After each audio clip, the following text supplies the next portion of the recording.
Guys, send na 200. 200 din.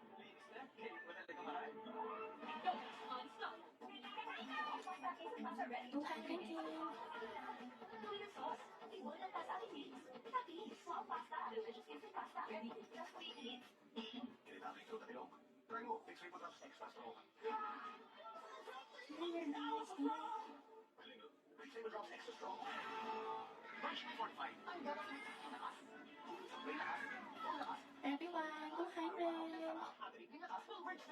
Send 200 din. May lang 200.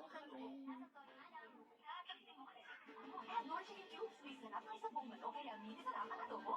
Masarap mo yan. Parang nandito na lang. Norm. You tell me. Can express that for me.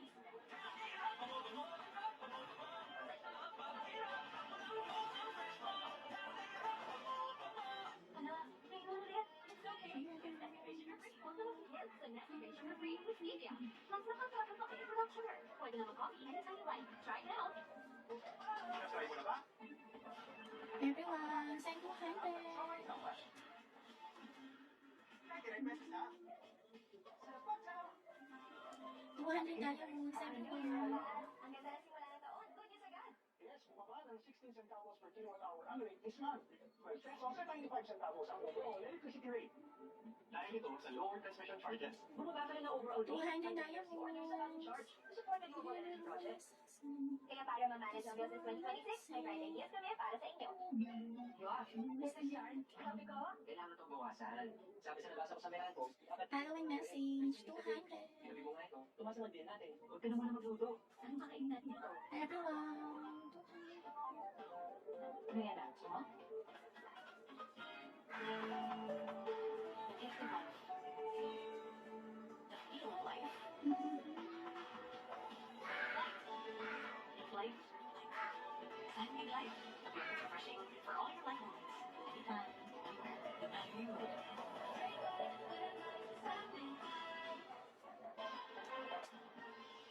Kumpirmahan ng Secretary General Terry Lapid na formal na pinadala sa Office of the House Speaker ang verified impeachment complaint laban kay Pangulong Ferdinand Marcos Jr. Inihain ng abogado si Atty. Andre Jesus ang nasabing complaint noong Lunes at inendorso ni Pinoy Party List Representative Jeff Nisay. Natanggap naman ito sa tanggapan ng Speaker nitong Martes. Sa ilalim ng patakaran ng Kamara, may 10 araw ang House Speaker mula sa Everyone, araw ng 200. sa Order of Business ng Mababang Kapulungan. Ipapasa Ay, naman ito hindi sa sa busy WhatsApp, mapalipas ang 3 Saturdays. Sa nasabing complaint, inaakusahan si Pangulong Marcos ng umano'y graft and corruption, violation of the Constitution, at betrayal of public trust.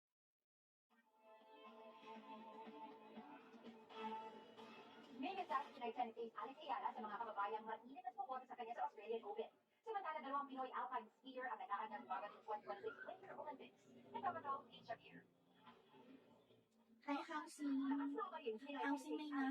Matapos ang early exit sa Australian Open, bigong makaabante si Ayala sa parehong singles at doubles tournaments.